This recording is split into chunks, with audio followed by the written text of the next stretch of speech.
Whoa, this is The Illusion reporting from somewhere on Spaceship Earth. I'm at the Talons Out studio. So gotten some requests to make a video about how I make a frame, I guess, dude. Maybe a tutorial. I'm gonna see if I can pull this off. So I'm gonna making an 8x12 frame for a piece of art that was ordered off of me. But they wanted me to use the redwood and the cedar.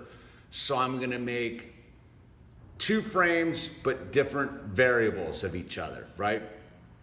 Step 1 on this project is getting some wood. So I have a piece of redwood here, and I've got 2 pieces of this Alaskan cedar here. Now the key is to make sure you got enough wood before you jump into this program. I'm gonna send all those pieces of wood through the planer to get them looking sharp and the same thickness.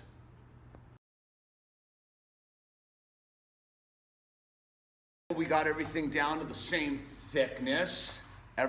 All the top edges have been smoothed out.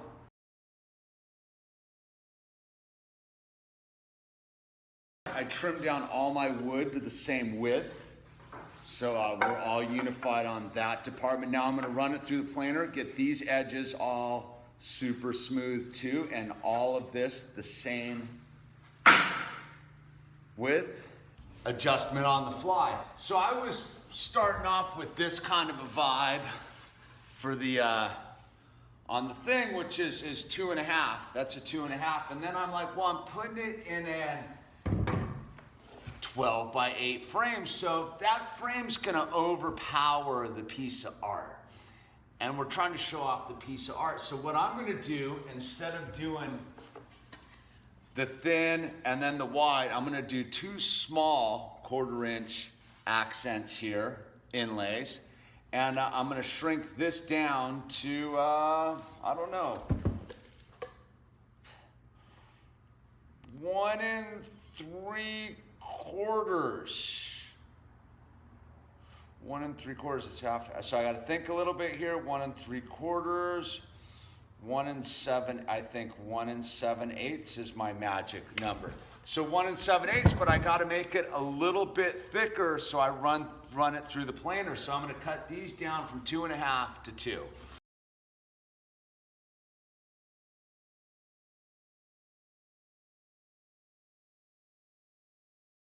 So my next move was to figure out my layout of my inlay strips. And so I'm working with the piece of wood that's 1 7/8 thick. So I decided that I'm gonna go, what am I gonna do? I'm gonna go 1/2, 1/4, 3/8, 1/4, 1/2. Boom, nice and easy, symmetrical, works real good on the router, man. Just gotta set it up once, pass it through on each side, done.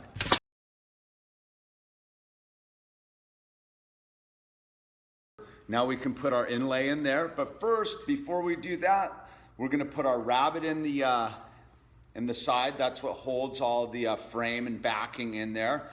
The way the table saw is laid out, I wanna have it be 1 inch deep, right? So if I go just with the thing and I do 1 inch, it'll turn out to be 1 inch plus a blade. So I need to measure my inch from the back side of the blade, not this side of the blade. Super important when you're doing stuff like that to account for blade width.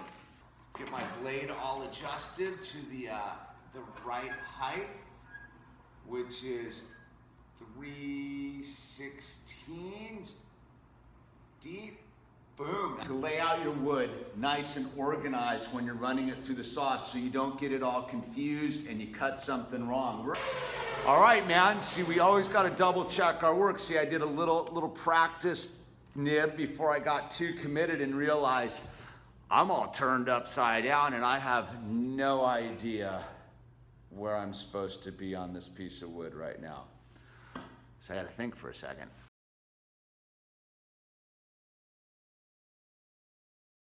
We have our nice little rabbet there. Can we see that? Nice little rabbet there. About 1/8 strong, almost 3/16. So that's good. Now it's time to put the inlays in. We'll glue that up, let it dry overnight. Our inlay strips, we get to use the cutoffs from before.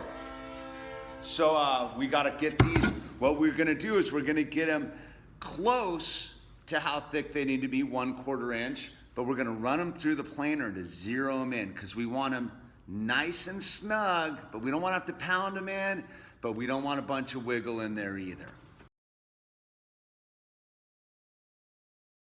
Now, before we start getting all crazy, we got to do a little cleanup work. So after I ran these through the router, you can see there's a little roughness in there. To make your life super easy, just do a little rub with the sandpaper, boom, and clean that all up. It will make putting these things in, the inlays, that much easier. Boom, I mean, it's literally a couple passes. Cleans this stuff right up. And this is where the planer is worth its weight in gold. So I got it pretty close. Now I gotta look in there. I'm still roughly a 30-second off. Let's see, it looks like it could use a little more. Ooh, we are in the ballpark of success. We're probably a 64th more, so that's a 1/4 turn on the planer. Let's see how this works. Fits in there nice and snug.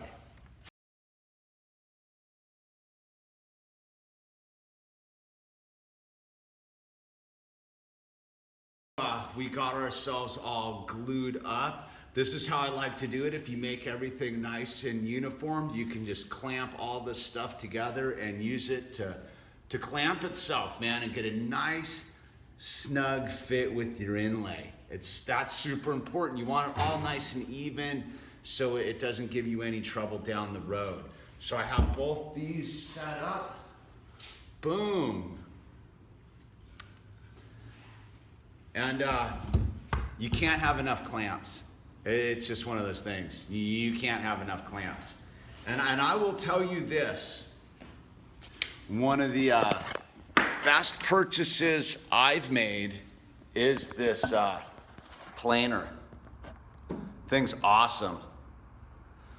It's a game changer, the planer. Now you can do all of this with just your table saw. You could even do it with the skill saw and a guide, but it's a lot of sanding and you're gonna get a little bit of warbles and imperfections. But hey man, perfection's the key, imperfection's the key to perfection, right? But this unit right here, love it, man. Best $400 I spent, and it's got a lifetime guarantee, man. That's the beauty with getting any sort of rigid stuff. I had to take my table saw over there because I blew out a bearing. Dude, no cost. I'm using my crappy old Roby, but it works too, dude. So that's it. We're gonna let everything glue up tonight, man. Overnight glue up. We'll come back tomorrow. Well, it's the next day. Everything glued up last night. So now I'm gonna run these through the table saw, get these cut in half, sand them, plane them, glue them together.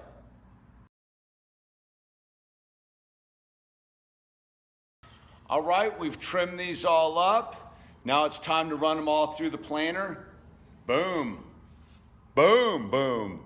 And we begin the buttery phase of this whole deal. Now I'm gonna come in here to my, my chop saw and I'm gonna start chopping. I'm gonna put some 45s on there, see where everything lies, always maximizing the wood.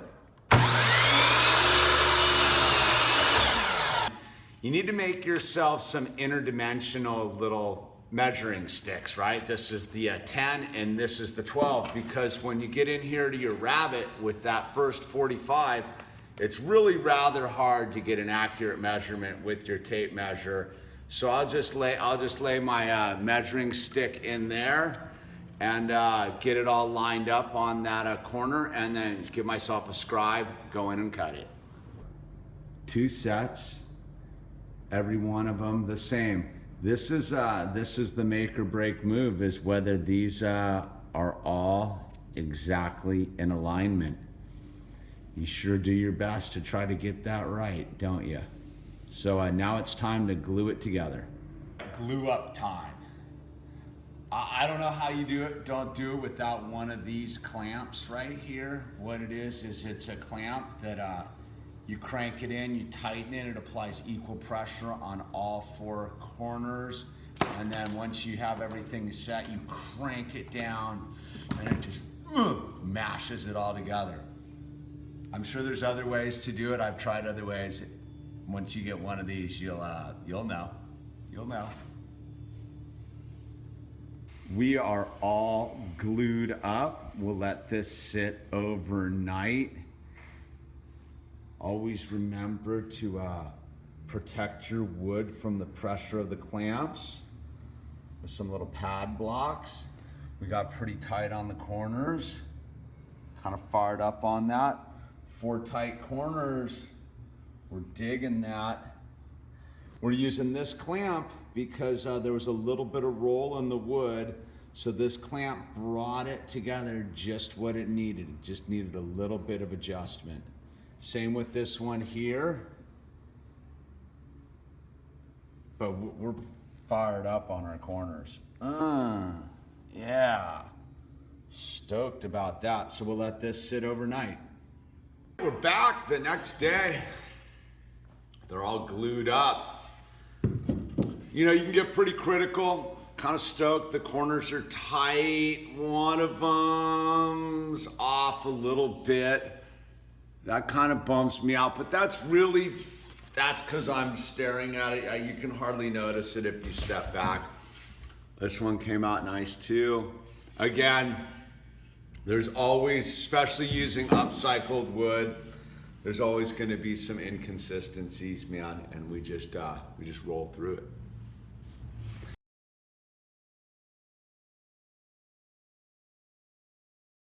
Sanded these all up, looking a lot cleaner, isn't it?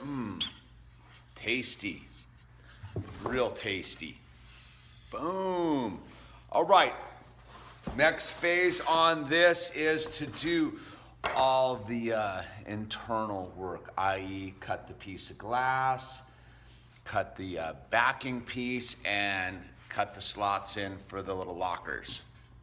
I made my backing pieces, right? My big deal is I sand everything, get these corners rounded, makes everything just that much easier. You don't want anyone getting any splinters. You want to be able them to be able to rub their hands and not get hurt, man. No sharp edges, right? So once I get those done, it's time to cut some glass. I scavenge my own glass. That's kind of my deal. It's a way cost-effective way for glass. So what I'm gonna do is I'm gonna use this as my template, cut my own glass, and boom.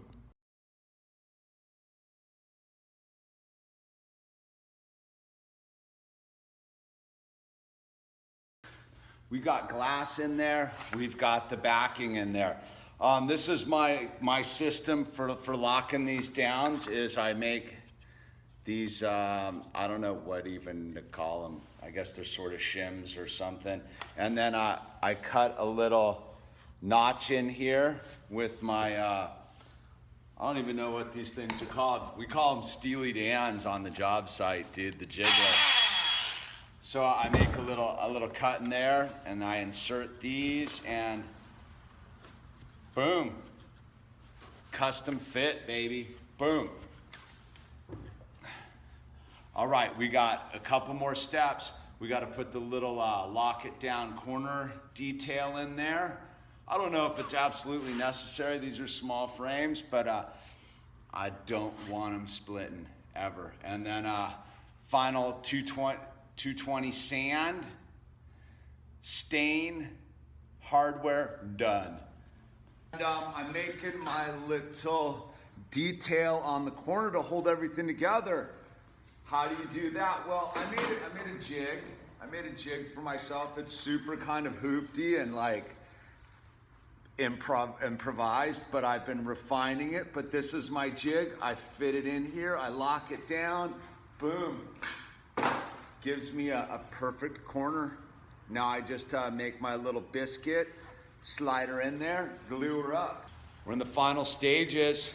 It's all sanded up, did a 220 sand on it, put the hanging hardware in the back. It's the only thing I actually buy in this whole process that isn't salvaged from a dumpster somewhere. And now it's time to stain it and put the piece of art in it. The other one here, I bumped into a little bit of problem, right? It's sitting over here in the repair ward. So I was putting the last stop on the train tracks is Farmertown. So the last corner out of 8, right? I break one of these things in the deal and I have to fish it out. It causes all sorts of problems. I'd already moved away from the saw, so I didn't have it set to the right deal. Giant headache. This is just sitting here drying up, and of course, last stop is always Farmertown. So I'm gonna stain it with some natural Dutch oil, and that's it. Next thing, I'll put the art in it. We'll finish this video up.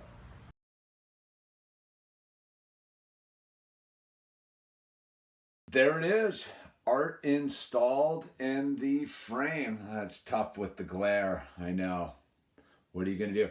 But the reveal all the way around the corner came out really nice, just as I wanted it to. And there it is, installed, ready to hang on the wall. Final thing I use, I put the little pads on the corners to protect the walls, but there's the back with the wire.